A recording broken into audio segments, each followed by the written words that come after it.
Well, welcome back to Shed Wars on a hot day in September. Hot by Newfoundland standards, that is. And we're talking about seeds, as you know. Now, what I want to start out with this time is squash. Because to get a squash to start with, we've got a female flower here. You see how it's got the three two-part stems coming up? Underneath, you got what looks like a baby squash. Now this is just the start of it. This will not grow unless it's pollinated in here. Now, we go over here. We've got a male flower. See, it's just got one, it's a bunch of stamens, but they're clumped together into one mass. And underneath, there's no swollen part.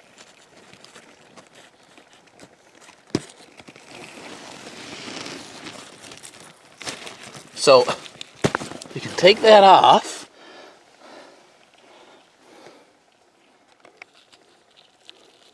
Remove all the petals.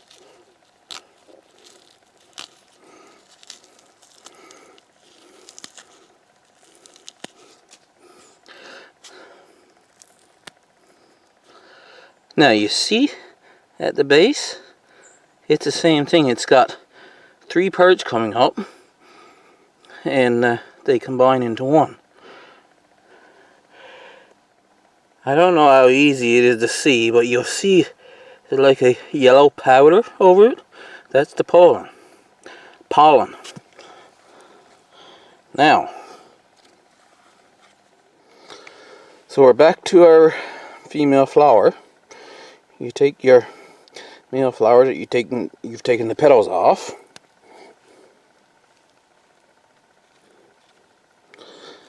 And you wipe each one of those three parts, trying to get as much pollen off as possible onto there, because that one had a lot of pollen on it. It should be that should be well pollinated now. However, sometimes you will get male flowers like this one. It's got very little pollen on it. See, there's almost no of that yellow powder that you can see. So if you have the option, then you would discard this one and get one that has an obvious bloom of pollen over this entire piece right here. And that's not a variety thing. It doesn't matter what variety of squash you're growing. Some of the male flowers will have very little pollen in them. Now, I have been saying that in a regular home garden where you have a lot of pollinator plants around, that if you can put your plants closer together than the recommended distance without them getting cross-pollinated, because the pollinators will be distracted by the other flowers. I separated my squash by 30 to 40 feet and figured that would be enough. When you're hand pollinating them, no problem, because you take the male flower from the same variety and you hand pollinate them. But pollinators don't know that. They're just going from flower to flower. This all comes from vegetable marrow.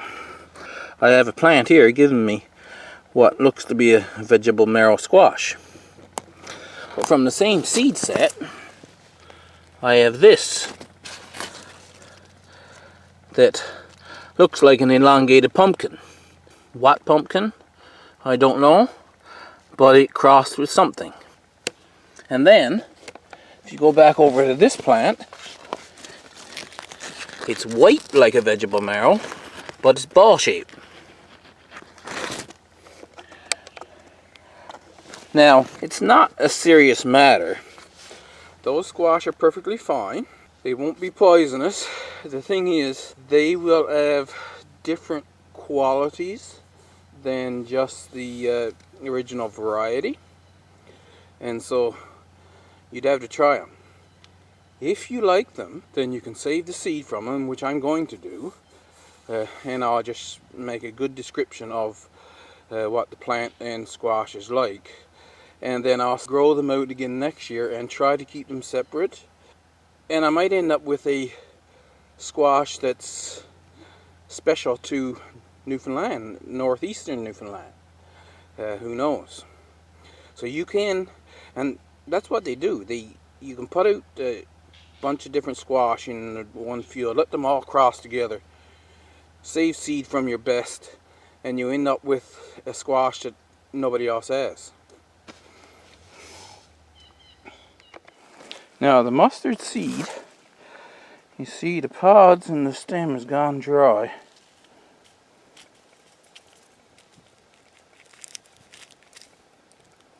You squeeze it and it just pops. You see, now that both sides are gone and the seeds are gone down on the ground.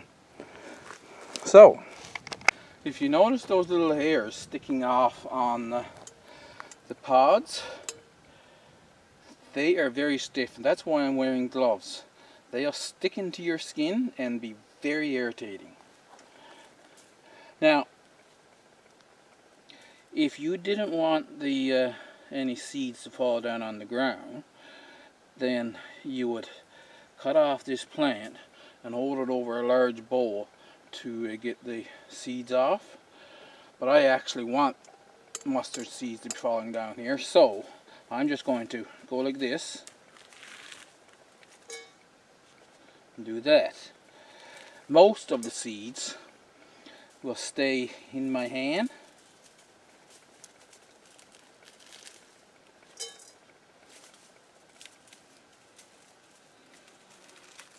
but some of them will pop and fall down on the ground. And next year I'll have a volunteer crop of mustard seed plants, same as I had this year.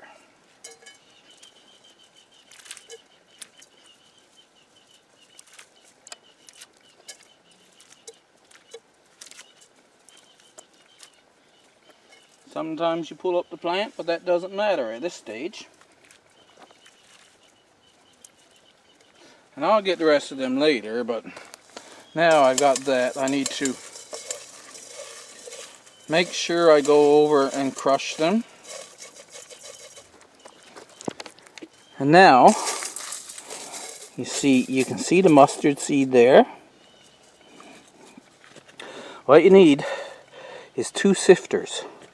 One with the holes just big enough that the mustard seed will go through, and then you'll sift out all this big stuff. And then another one with holes that are just a little too small for the mustard seed, and you'll sift out all of the stuff that's smaller than the mustard seed. Then whatever is left that's the same size as the mustard seed will be easy to just winnow away with a light breeze.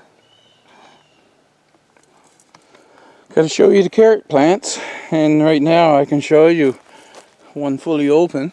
You see ants like it, and that's a wasp. It's not a paper wasp. I don't know what kind of wasp that is. But ants like them, and the wasp. Butterflies, the little deer flies. Oh, a whole ton of creatures like these flowers. Oh, there's a housefly right there. So that's fully open flower. This is one that's been pollinated and starting to turn in. This is one that's turned way in, and now you can see the seeds are starting to swell up, but it's all still green.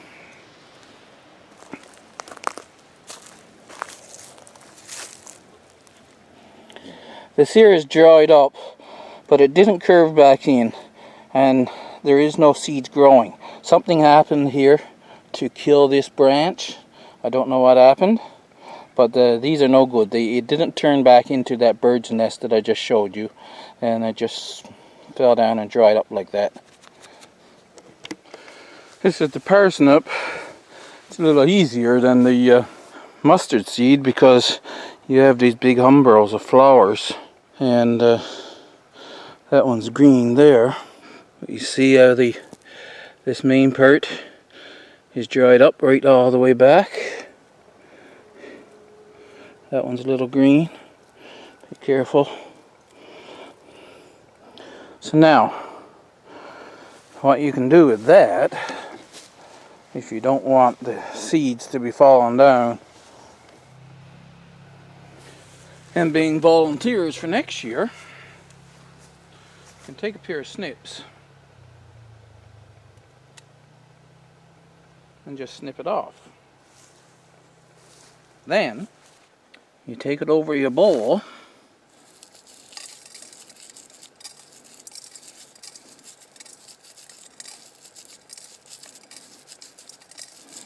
and just wipe them off. If they're not ready, then they don't wipe off this easy. If they're still slightly green, it'll be difficult to actually get them off.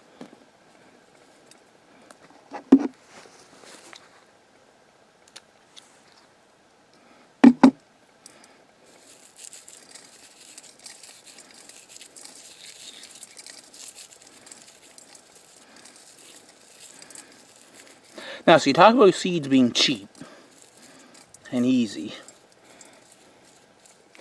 That's plenty of seeds for one person, and that's one plant. You've got all of those seeds. So saving your own seed from some plants is very easy.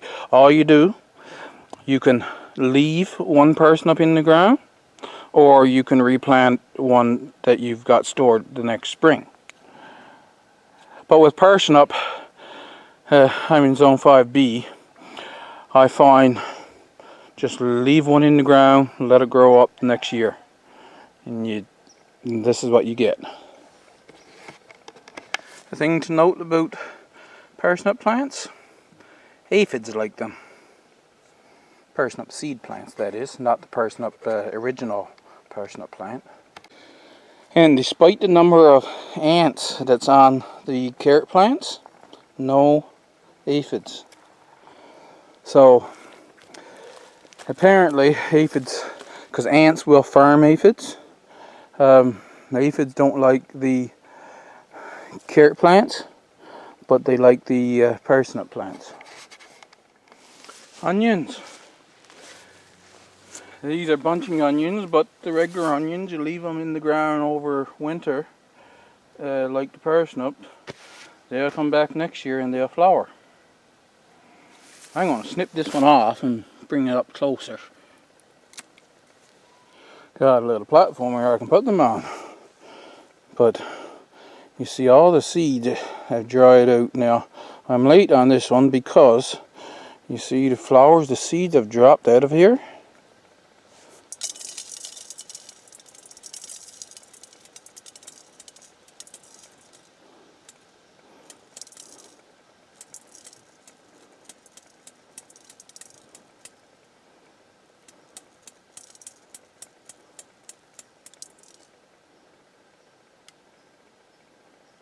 Throw that in the compost.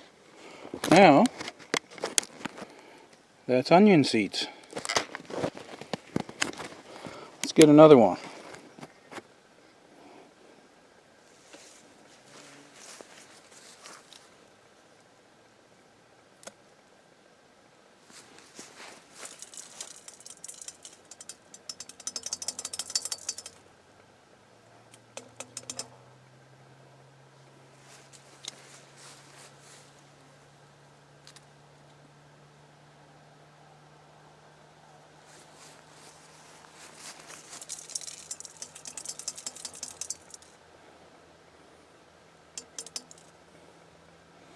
If you wait for the onion flower head to completely dry, that's basically what you got. Knock them on the sides of a bowl and you've got your onion seeds.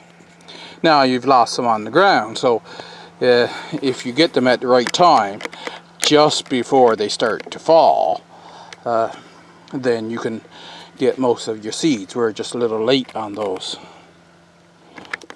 And John, if you're watching, this is your Sintaka ghost pepper. 2 plants, and they're all getting ripe. Got quite a few peppers on them. So next year will be the first generation of Newfoundland growing seed from the pepper that you're developing. It's getting nice and cool out. Our nighttime temperatures, we've had 2 nighttime temperatures below 10 degrees, and for tonight and the next 2 nights it might drop below 10 degrees. The peppers, they don't like below 10 degrees, but it hasn't gone below 9 degrees, so it hasn't been down cold for them for very long during the day. So I'm leaving them out now. After the next 2 days, the nighttime temperatures are supposed to be a little higher.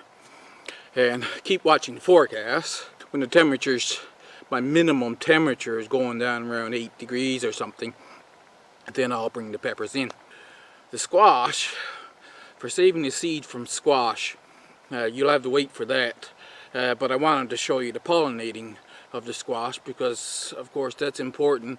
Sometimes, it really depends on your growing conditions, I think, but you don't get very many female flowers, and they can get missed by the pollinators, which I think I said that in an earlier video.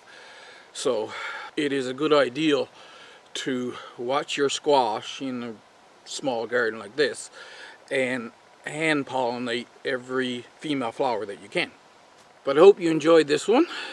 As always, smash the like button, and if you want to follow along, make sure you're subscribed.